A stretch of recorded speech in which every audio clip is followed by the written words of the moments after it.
dark night sounds like such a bad thing. But think about this for a second. What happens on a really dark night? Look up, and suddenly look at the stars. I didn't even know they were there. Look at them. The stars now shine with a particular brilliance because the other lights have been lowered, right? If I darken my ordinary way of perceiving, now that which stands beyond this conditioned finite world can begin to shine.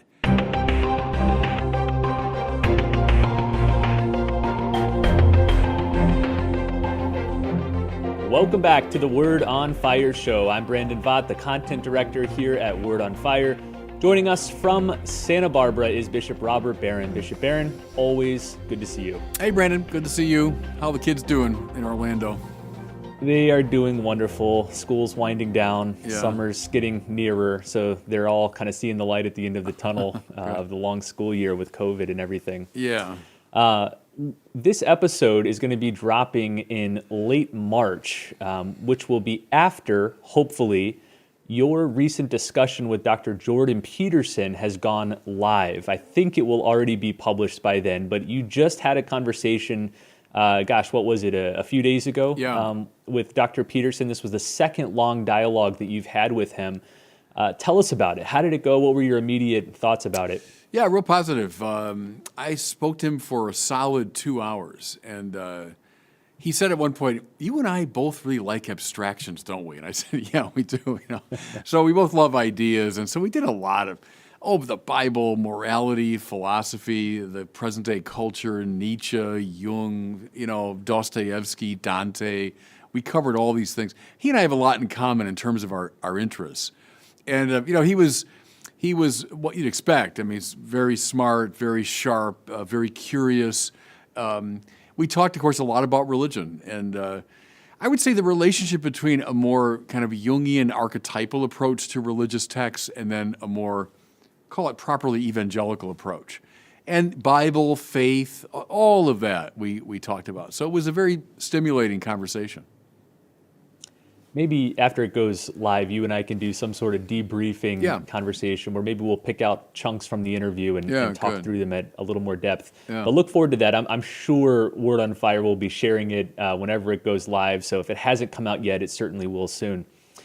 Today, though, we are going to be discussing The Dark Night of the Soul. This is not a Batman film. It's a religious concept that dates back hundreds of years to one of the greatest doctors of the church, namely St. John of the Cross. Now, before we get into the concept itself, I was hoping, Bishop, maybe you could just tell us a little bit about who St. John of the Cross was. What should we know about him? Yeah, I love St. John of the Cross. And one reason is the parish I grew up in outside Chicago was called St. John of the Cross. So I knew about him long before I read any of his great books. John of the Cross would be the mystical version of Thomas Aquinas, by which I mean the greatest of the church's doctors when it comes to the mystical life, as Thomas is the greatest in the theological order. John of the Cross lives in the second half of the 16th century, dies in 1591, I think born in 1542. So he doesn't live a long life, only about 49 years. As a young man, he's well-educated in philosophy and theology, and there is indeed a great connection between him and Thomas Aquinas. He knew Aquinas well. You want to know a contemporary commentator on this, read the dissertation of the young Karl Wojtyła. So young John Paul II is in Rome under the direction of Garrigou-Lagrange, one of the great Thomists of the 20th century. But Wojtyła writes not on Thomas directly, but on Juan de la Cruz, right? But Juan de la Cruz, John of the Cross, was deeply indebted to Thomas Aquinas. So those two great doctors, one more speculative, one mystical, come together. John, still as a pretty young man, becomes associated with Teresa of Avila, another one of his contemporaries, and they become leaders in this reform movement within their Carmelite order. And they become the founders of the so-called discalced Carmelite movement. It just means without shoes. So it means a return to greater simplicity and gospel radicalism. Well, as is often the case, reformers are not super popular with those they're trying to reform, right? So John of the Cross suffers immensely at the hands of his own brothers in the Carmelite order, some of whom literally kidnapped him, arrested him, brought him back to one of their houses, locked him in a closet, essentially. would bring him out to the dining area so the monks would have a chance to beat him. So he was actively persecuted by his own brothers. While he was under those conditions, and literally in that closet, he composed, he didn't have writing materials, they wouldn't give him that. He composed in his mind some of the masterpieces of Spanish literature. And from these poems, including the Noche Oscura, right, the Dark Night, he then develops these treatises on the mystical and spiritual life. Eventually he escaped from that imprisonment, but then, he dies, as I say, fairly young, not well known in his lifetime, not a famous figure. Died, not completely forgotten, but not as a prominent figure. And then only after his death did the church come to realize what a powerful witness he gave. We'll spend a while on this dark night of the soul, but what are some other key ideas and themes that John has contributed to the spiritual tradition? Well, the different spiritual paths, so the ascent of Mount Carmel, how we ascend toward union with God. And we speak of the purgative way, the illuminative way, and the unitive way. Those ideas go back to our friend Pseudo-Dionysius the Areopagite. Why he's called Pseudo and Areopagite, we can talk about maybe in another program. But he's a 6th century Syrian monk who writes some massively influential texts. Thomas knew them very well, for example. But he's the first one to give us these 3 paths, purgative, illuminative, and unitive. But then that becomes a standard of the mystical tradition, and John of the Cross certainly employs that. But so would, in their own way, Catherine of Siena, Bernard of Clairvaux. I think, Brandon, for those 3 ideas, which are really fundamental, the purgative way corresponds to what Bernard would call the kiss of the feet. So someone is coming to Christ as a sinner, really stuck in abject sin. What's the first move? Is to kiss his feet in the attitude of a penitent, right? So the purgative way, to purge oneself of sin. The illuminative way, walking in the light, I've turned away from the darkness of my attachments and addictions and sin, and now I'm walking the path of discipleship. That's the kiss of the hand, the way a disciple would kiss his master's hand, right? When that process, if you want, is complete, we're now ready for the unitive way. Bernard and Catherine will compare that to the kiss of the mouth. Right? So there's the kiss of intimacy, the soul and Christ in intimate union. John of the Cross will give us his own version of those 3 mystical paths. You mentioned that the young Karol Wojtyła, when he's studying at the Angelicum in Rome, was drawn to John of the Cross. Why do you think that is? What about John of the Cross appealed to this future pope? Well, because Wojtyła was very influenced by the Carmelite tradition through his friend Jan Tyranowski, who was a layman from his hometown and who gathered a lot of these young people from the town into these, they call them living rosary groups. But he taught them the church's mystical tradition, including and especially John of the Cross and the Carmelite tradition. The Carmelite tradition includes Teresa of Avila, whom I mentioned, but also like in our own time, the Little Flower is coming up out of the Carmelite tradition, and one of my great heroes, Edith Stein, right, who becomes a Carmelite sister and whose final work, left unfinished on her desk literally when the Nazis took her to Auschwitz, was a commentary on St. John of the Cross, called The Science of the Cross. So that whole tradition intrigued the young Karol Wojtyła. One reason why he, moves to canonize Edith Stein. So I think that's why he was drawn to John of the Cross. People like you and I, who are very drawn to the rationalistic side of the faith, philosophic proofs and the Thomistic disputatio with very logical steps and counter arguments and all that stuff. But I found that among my friends and family, people that aren't as much drawn to that are more drawn to the style and writings of John of the Cross, which tends to be more poetic, more lyrical. Talk about these differing styles, and I want to not make them opposed to each other. No. It's not like we got to choose one or two, but talk about the style in which he wrote. Yeah, and stay with those 2 examples of Thomas Aquinas and Juan de la Cruz, because they both have both, right? So Thomas, yes, high intellectualism and Aristotle and syllogistic reasoning and scholastic method and yes, all that, because he knew that God does not despise the mind. He knew that reason is not something opposed to revelation. So yes, yes, yes. But Aquinas, both in his writings, but more importantly in his life, was deeply ordered to a mystical way of knowing. So think of some of those extraordinary experiences Thomas had in the course of his life, culminating in the all I've written is straw. It's a very interesting moment because that is not a despairing cry. It should never be read that way. Rather, it's at the end of his striving. He said, something's been revealed to me compared to which everything I've written is such straw. That's not a despairing voice. That's a voice of exaltation, right? I mean, he knew he had sort of written theology about as at high level as you can get.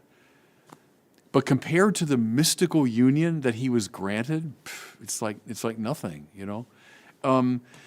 Now, do it the other way. John of the Cross, who is one of the great articulators of the mystical path. But John of the Cross, deeply imbued in the scholastic method of Thomas Aquinas, and when you read his writings, they don't sound like, Oprah or something. I mean, they're very disciplined, very intellectual, very much ordered to this sort of rational substrate, if you want. So my point is, though they've got different sort of styles and emphases, both Aquinas and Juan de la Cruz saw the two together. A really good example, Brandon, in the 20th century is Jacques Maritain's great book called The Degrees of Knowledge, Le Degré du Savoir. Because Maritain, talk about an Aquinas man, right? And love the scholastic philosophical method. But then he realizes beyond physics, mathematics, metaphysics, you come to the mystical knowledge that's given only in revelation and through grace. And whom does he put at the top of that whole process? Juan de la Cruz. And so I really like your instinct to say, don't drive a wedge between these things at all, because a mysticism without a rational foundation can become kind of airy-fairy and kind of unanchored, A philosophy without the mystical can easily become rationalistic. Use our friend John Henry Newman, right? Newman saw the prophetic office of the church that's very much geared to teaching and order and understanding and theology. But then there's the priestly dimension, right? And the priestly dimension, that's now monasticism and liturgy and prayer and mysticism. And what Newman saw is if you got the priestly without the prophetic, it can become sort of superstitious. You have the prophetic without the priestly, it becomes rationalistic. What you need is the two together, mind you, under the aegis of the kingly office of the church. So part of the job of the king is to order these various charisms. Don't let the prophets get too crazy. Don't let the mystics get too crazy. But keep the mystics and the prophets in conversation. And then you have Thomas Aquinas and Juan de la Cruz are a very good example of that. Let's turn to what's probably the most famous and recognizable idea of John of the Cross, which is this concept of dark night of the soul. And maybe we'll start where all good thinkers and philosophers start with this, which is with a definition. So what do we mean when we say dark night of the soul? What is that? Let me start this way, Brandon. By a really interesting instinct, and we see it all the time, when people pray, what's one of the physical things they most automatically do? They close their eyes, right? Now, why is that? Why would people close their eyes when they pray? Well, for a very good reason. The eyes order me toward this world. So right now I'm looking at picture you on this camera, and there's lights around me, and I'm going to get in my car later, and my eyes will be looking around to see how to get home. And good, that's what eyes are for. They order me to the conditioned things of this world. Is God in that realm? God is not one of the conditioned things in the world. He made them, yes, they're good, yes, we're not Puritans here. We're not playing that game. So that's always a danger. Oh, I guess you're closing your eyes because you don't like the world. No. Don't go down that path. But God is not anything in the world. So if I'm going to really come to communion with God, to some degree, I have to darken the senses. I have to go through a dark night of the senses, John of the Cross calls that. Now, take the next step. I got my eyes and my ears and my hands that order me to this world. What else does that? Well, my mind, right? My mind, which uses words and ideas and concepts and arguments and syllogisms. And what's it doing? It's making its way through this world. So you're a lawyer, you're a doctor, you're a businessman, you're whatever you are. You're using your mind to make your way in a more sophisticated manner through this world. So an animal can do it using its senses. We do it with both senses and our minds, right? Okay. God doesn't despise any of that. We're not anti-intellectuals. But God is beyond anything that words and concepts and ideas and syllogisms can give us. Therefore, I close these eyes when I pray, dark night of the senses, and I have to close, if you want, the eyes of the mind too.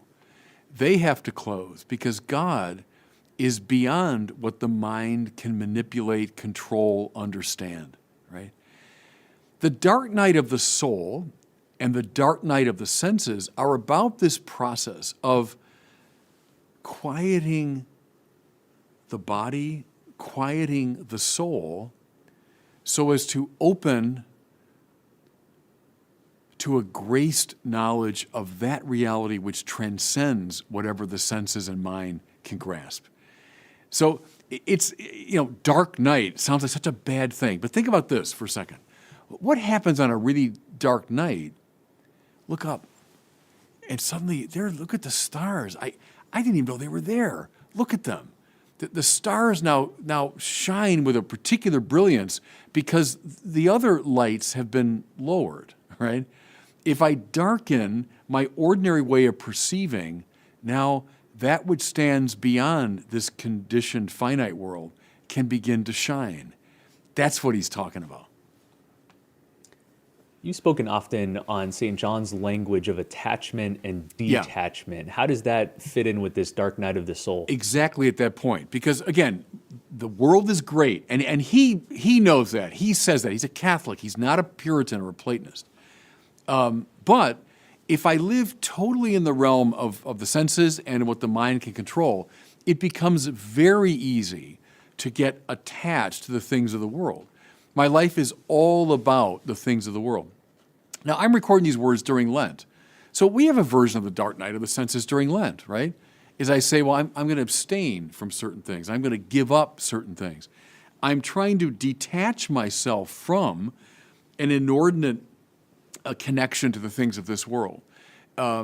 So that's where, if I identify, let's say it's wealth, it's power, it's sensual pleasure, it's booze, it's food, whatever it is I'm too involved with that. Well, yeah, I've got to darken that sensual side of my life if I'm going to come to knowledge of what goes beyond it.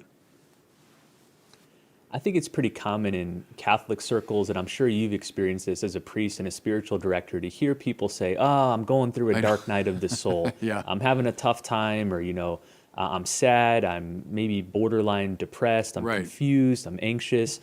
How do we distinguish this very specific concept of the dark night of the soul of John of the Cross from just general sadness, depression, anxiety, confusion? Right. They're different. They're not the same thing at all. Now, here's the point of contact. There was a point where we could see a connection. Namely, if I am attached through my senses and through my mind to the things of this world, and I want to get detached, well, that can be painful, right? It's not easy. If I'm so ordered to this world, so closing my eyes and getting focused on a reality beyond, or saying I'm going to get detached from sensual pleasure or from money or power, yeah, that's hard. It's a challenge. But that's not the same as depression or like psychological anxiety. Here's another distinction, Brandon, which I think is really interesting. Juan de la Cruz talks about the active night of the senses, the active night of the soul, and the passive night of the senses and of the soul. What's the difference? Well, in the first one, I'm kind of in charge. I say, okay, I am too attached, so I'm now going to get detached from whatever. I'm going to abstain, I'm going to fast, I'm going to close my eyes. Good. That's something that I'm able to do. But, he says, and I think he's dead right about this, anyone that's lived the spiritual life knows, that's never going to be enough. Because we have such a tendency to stay within the confines of our ordinary experience. So what does God have to do? God's got to take the initiative now and take away from us things that we do not want to be separated from. Now, there's suffering if you want. Yeah, absolutely. So this is very, to me, Brandon, really interesting. So someone's going through their life, and suddenly something that they loved, and it was good in itself, and it's not sinful, let's say, but something they loved was taken away from them. Some dream they had, now I realize that's not going to happen. Some relationship, and now it's been severed. And I'm suffering from that. I hate it. I'm objecting to it. But might I read it, not just in worldly terms, but now begin to read it theologically and spiritually? Maybe God is taking this away from me. Why? That I might find a greater detachment that will enable me to come to a higher and more intense relationship with Him. See, so like if you're doing spiritual direction with someone and they're going through a real struggle because they've lost something, it might be a fair question to ask. Okay, remember our friend Jean-Pierre de Caussade, right? Whatever happens is directly or indirectly God's will. Okay, how come it's God's will right now in your life that this be taken away from you? You know, maybe that's serving God's purpose of drawing you closer to Himself. Here's another thing that John of the Cross is really good at, Brandon. I used to use it a lot in spiritual direction with people. He said, typically, when someone's being drawn into friendship with God, God gives a lot of consolations. Now, you know what I think of? I've shared some of this autobiography before, but when I was a young guy and I discovered Thomas Aquinas, and then I started reading The Seven-Story Mountain of Thomas Merton, I remember that period of my life with great joy and great exuberance because I was experiencing a tremendous consolation. It was exciting to me. I remember the same time I was listening to the Beatles a lot. I was just kind of discovering them. I can hear a Beatles song to this day, and it reminds me vividly of that moment. And God was giving me, I would say, a lot of consolation to draw me into friendship with Him, right? Well, John of the Cross says, fine, it often works that way. But almost invariably, what's God going to do? He's going to withdraw the consolation. Why? Because He's cruel? No. It's like weaning a child, right? You're not meant to fall in love with the consolation. You're meant to fall in love with God and God's will. And that might not be very consoling sometimes. It might be really challenging. Maximilian Kolbe, offering his life in exchange for this man. Was that consoling to him? I mean, on the contrary. Because he learned long before not to fall in love with consolations, but to fall in love with God's will. And so John of the Cross will say that. God, now this is the passive night of the senses, the passive night of the soul, is He might take things away from us that we're not willing to let go of ourselves. Does that make sense? So it's not depression, not at all, but it can be a struggle for sure. I think it's hard for a lot of people experiencing a legitimate dark night of the soul to see it as something positive, as a gift. But that's the sense you get when you read John of the Cross, that if this is happening to you, this is a good thing. This isn't a punishment. This isn't an arbitrary thing. It's actually a gift that God is giving you. How do we see it as a positive thing rather than as a negative one? We have to become convinced that God is not a distant object out there, basically indifferent to us, and we're trying to climb the holy mountain if we can figure out how to do it. No, God is always already after us, always wants a deeper relationship with us. And so then start reading your life under that rubric. Oh, I don't know why this happened to me, and I don't know. It's just dumb suffering, and it's just not fair, and I'm mad, and I'm frustrated. No, if God is God, and He's providential over all things, interested above all in cultivating a friendship, well, okay, the right question is, well, what's God up to? And how can I cooperate with that? I think I've said before, Brandon, when I was doing spiritual direction with people, that was always the basic question. What were the graces that happened to you the last 2 weeks? How did you cooperate with them? And so to see, okay, this dream of mine, I guess it's not going to happen. All right, why would God have willed that? What grace is contained in God taking that away from you? Father Steve, my friend and colleague who loves John of the Cross, always tells the story about one of John of the Cross's Carmelite young, colleagues. He said, "Oh, Master, there's this crucifix I have that I love it. I just love it. I pray so well with it." And John of the Cross said, "Give it to me." Because he felt, all right, you're too attached to it. Give it to me. And so does God operate that way sometimes? Yeah. If I'm saying, look, I'm falling in love with constellations, he doesn't want that. He wants you to fall in love with his will. That reminded me, next time we're together, I'm not going to say, Bishop, I love this book that I've been reading. It's so good. Yeah, give it to me. No, and of course, I don't want to generalize. John certainly would have known that young man, and for whatever particular reason, felt that was the right move to make. How about for somebody who thinks they may be experiencing something like this dark night of the soul? I think a good first move would be to read John of the Cross and follow the way he describes it and analyzes it, and then I think a second good move, if available, is to find a good spiritual director and talk about it with them. But what are your general tips for discerning whether we're experiencing authentic dark night of the soul versus depression, sadness, confusion, anxiety? How do we assess that in our own lives? I kept it here on my phone. I found the great poem, The Dark Night, right, by John of the Cross. And here's a cool thing about John of the Cross. I think he's unique in the literary tradition. John is recognized as one of the masters of Spanish literature, period.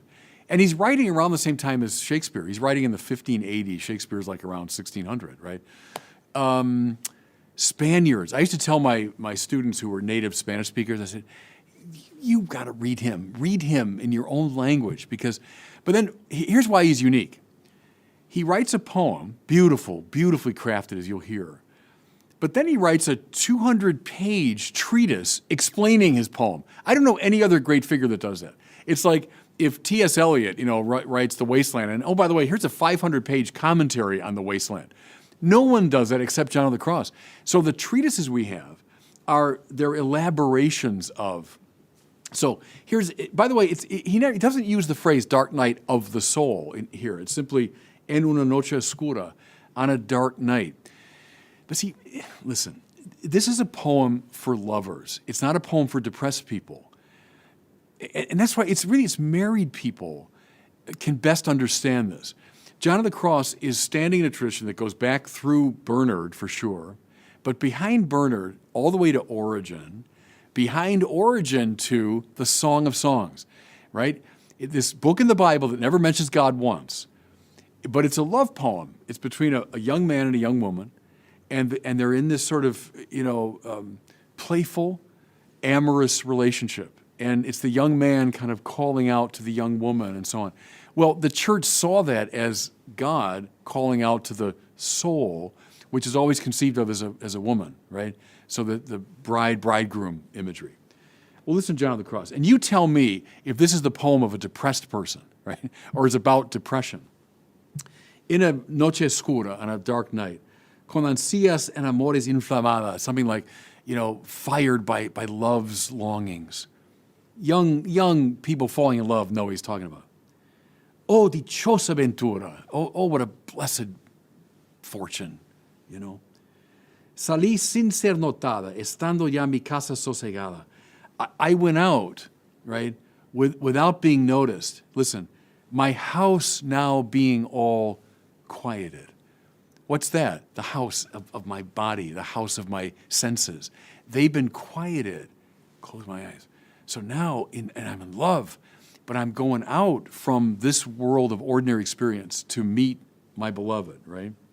And then in the second stanza, again it ends with, estando ya mi casa sosegada. And the double thing here is the dark night of the senses, dark night of the soul. My house at the sensual level and at the intellectual level, all being sosegada, it's all being quieted, right? En la noche dichosa, in this blessed night, en secreto, in secret, no one seeing me. Ni yo miraba cosa. So neither am I looking at anything. See, because I got my eyes closed. I'm not looking at the world, right? Sin otra luz y guía, sino la que en el corazón ardía, without any light or guide except that which burned in my own heart. So he's quieted his house. He's looking for his beloved. What's the light? His own ardent desire for the beloved. Depression? This ain't depression. This is someone who's wildly in love, right? And then his beloved waiting for him. And then this, how lovely. O noche que guiaste, the night that guided. O noche amable, más que la alborada, it's more lovely than the dawn. O noche que juntaste, the night that brings together. Listen now. Amado con amada, amada en el amado transformada. The beloved with the lover with the beloved in the lover transformed. What's he talking about? But sexual union. So it's the coming together of the lover and the beloved. And even see how the language, with all the doubling and all the repetition and so on, is meant to suggest that. And then, this extraordinary, en mi pecho florido. So this is the soul speaking. So the soul's the woman. The soul's speaking as a woman. On my flowering breast, en mi pecho florido, que entero para él solo se guardaba, which has been kept solely for him. So these are two lovers, right? And I exist totally for you. Allí quedó dormido. There he stayed sleeping. And with the fanning of the cedars made a breeze. I mean, it's this very romantic image. Two people who have found each other, fallen in love, and have come together. Now, what do you notice? The house all quieted. That's the purgative way, right? I'm going to purge myself of sin and attachment and all that. And then guided only by the light of my own heart. What's that? That's the illuminative way. That's the way of discipleship. And then finally, what's this? Where they come together and now he's lying on her breast. It's the unitive way. This is the way now of complete, connection. Anyway, lovely. Married people should read this poetry because it goes right back to the Song of Songs. And it's all about using sexual union and romantic love as a metaphor for the soul's relationship with God, right? So can you read this poem with all of its romance and all of its lyricism and say, oh yeah, that's a depressed person talking? On the contrary, the dark night enables him to go out with his heart on fire and find his beloved. And that's the whole purpose of the dark night of the senses and of the soul. Let's close by looking at a recent saint who experienced this dark night of the soul in a profound way, namely Mother Teresa. One of our mutual friends, Father Paul Murray, wrote a whole book titled I Loved Jesus in the Night, which was reflecting on the revelations Mother Teresa the revelations we had after Mother Teresa's death when her diaries were published, and it became very clear that for not just months or years, but for decades even, she experienced this profound dark night of the soul. Can you talk about how that shaped her and what her experiences were like? Yeah, at the beginning of her call, especially to serve the poorest of the poor, she had a lot of consolations. She heard, and she said quite literally, the voice of Jesus calling her. And she felt this extraordinary intimacy and extraordinary sense of purpose. Well, she was given all kinds of consolations, but then Christ took those away. Now, why? Well, consult John of the Cross. You take them away because God wants you, Christ wants you to fall in love with his will, which she did. There's no question about it. She fell in love with the will of Christ, which was to serve the poorest of the poor. Paul Murray talks about this, which I think is very John of the Cross-esque. Namely, it's the closeness of God to us that can produce a darkening. Now, why? Because it's the overpowering of the light. Aristotle said that a long time ago, that we can be blind through lack of light or excess of light. So there's no light, I don't see what's going on, but if you give me excess of light, I also can't see what's going on. So the saints are those who live very close to God's will, and they experience, therefore, a kind of excess of light. If you're living in God, it's going to make you there's a certain awkwardness now of your involvement with the world because you've been decentered, you've been displaced in a way, you've been placed in a higher world. And so you're overwhelmed. There's too much light. And that can feel like darkness. And I think there's something of that in the Mother Teresa experience.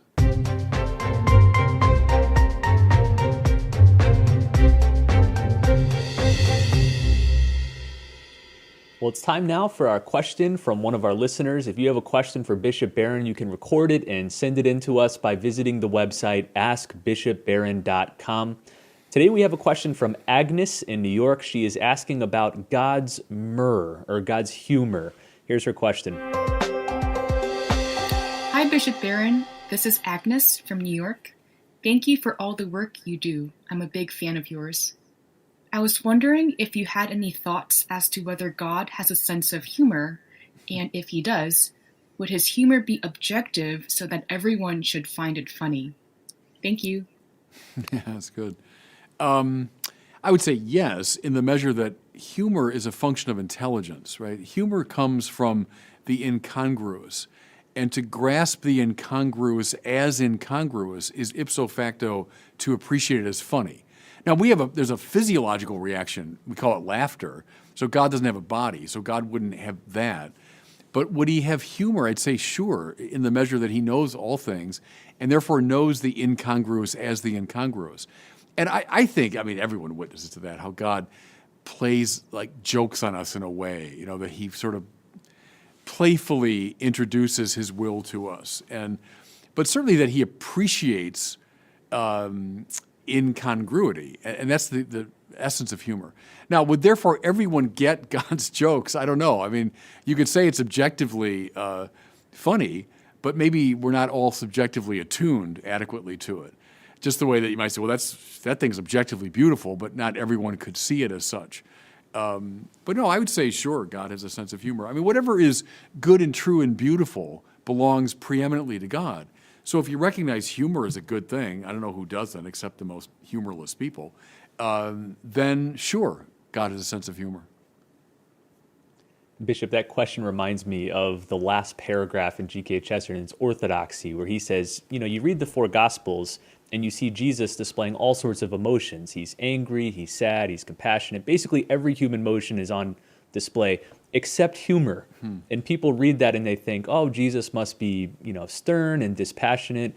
He says, no, his humor is so great that it's been concealed. It's the one great part of God that he thought was too good to reveal in the Gospels, at least. But then I think of like our friend Jonathan Rumi in The Chosen, and when you see a depiction of Jesus displaying humor, there's something so attractive about that. Oh yeah, no, I think that's absolutely right. That when they say that Jesus ate and drank with people, well, whoever eats and drinks with people without cracking a joke and without appreciating, we all just do that naturally. But also, I would say, Brandon, maybe a bit Pache Chesterton here, I think the parables are filled with humor. We sort of proclaim them in a very somber way at Mass, but when you read those parables, they're usually based on some little reversal or some funny juxtaposition or some unexpected turn. I think a lot of them are very funny. And that's, of course, part of the whole Jewish tradition that Jesus came out of. So I don't know, I have no quarrel saying that he must have been someone that laughed. Well, before we wrap up here, I want to remind you about a couple of new exciting initiatives at Word on Fire. The first is the Rosary with Bishop Barron. We released this about a month ago. We have produced audio and video reflections of every mystery of the Rosary. You can pray all 4 sets of them with Bishop Barron, either on video through YouTube or on any podcasting service. Just search the Rosary with Bishop Barron. You can download them and listen to them whenever you'd like. Find out more information at wordonfire.org/rosary. The second is this brand new book that we are super excited about, titled The Word on Fire Vatican II Collection. In many ways, it's the culmination or the fruit of a lot of what we've been discussing and focusing on the past couple of years, this revival and return to the great documents of Vatican II as sources of renewal in the church. There's been a lot of debate, a lot of discussion about Vatican II, but sadly, not a lot of people have actually read the documents of Vatican II, and we wanted to help change that. So we've released this book, which contains the 4 major documents of Vatican II, along with commentary from Bishop Barron and the post-conciliar popes. So you're getting to read these documents along with the leaders of the church. So find out more at wordonfire.org/Vatican II. Pick up your copy and start reading these great texts. Well, thanks so much for listening and watching. We'll see you next time on the Word on Fire show.